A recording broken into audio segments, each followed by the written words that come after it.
ये कहानी है एक गरीब किसान की, जिसके पास ज़मीन नहीं है, इसलिए वह रोजगार के मसले में अपना शहर छोड़ के बड़े शहर में जा रहा है और इतना मुस्कुरा रहा है जैसे कि वो सब कुछ खरीद लेगा, लेकिन उसकी जेब में चाय पीने के भी पैसे नहीं है। मुस्कुराते हुए वह हॉस्टल का खर्चा ना देना चाहता था, इसलिए वह अपने दोस्त के घर जाने लगा। रास्ते में गगनचुंबी इमारतें उसे चूमने का प्रयास कर रही थी, लेकिन उसके पास चूमने के लिए कोई भी नहीं था, इसलिए वह बड़ी बड़ी इमारतों के बीच घबराता हुआ अपने दोस्त के घर जाता है।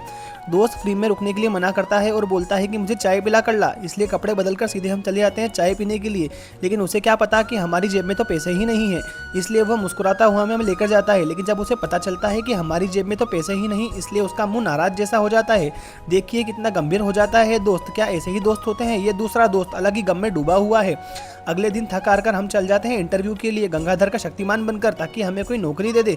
लेकिन हमारे चेहरे को देखकर हमें कौन नौकरी देगा? हमने सोचा हम कैंपस में भी वीडियो बना लेंगे, लेकिन हमें गार्ड ने मना कर दिया कि यहाँ वीडियो नहीं बना सकते, इसलिए हम वापस आ जाते हैं इंटरव्यू देकर घर और ये नाश्ते की फिर मांग करने लगते हैं। लेकिन मुझ गरीब के पास तो पैसे ही नहीं थे, इसलिए मैंने चाय 10 रुपए की लेने की बजाय 20 रुपए की पानी की बोतल ले ली, ताकि मैं गरीबों की प्यास बुझा सकूं। आखिर हम नए जमाने के अमीर गरीब हैं, लेकिन हम क्या करें? घर पे आते ही मुझे अपनी पत्नी की याद आने लगी। उसके हाथ का खाना मुझे लुभा रहा था, लेकिन मैं क्या ही कर सकता था, क्योंकि मैंने अपनी जिंदगी झंड कर ली है। लेकिन फिर भी मुझे बहुत घमंड है। मिलते हैं अगले व्लॉग में, बाय बाय। और एक बात, इस अलाल डब्बू दलिद्र इंसान को थोड़ा अमीर करने के लिए चैनल को सब्सक्राइब कर लीजिए, ताकि अच्छे वीडियो बना सकें। बाय बाय, मिलते हैं अगले व्लॉग में।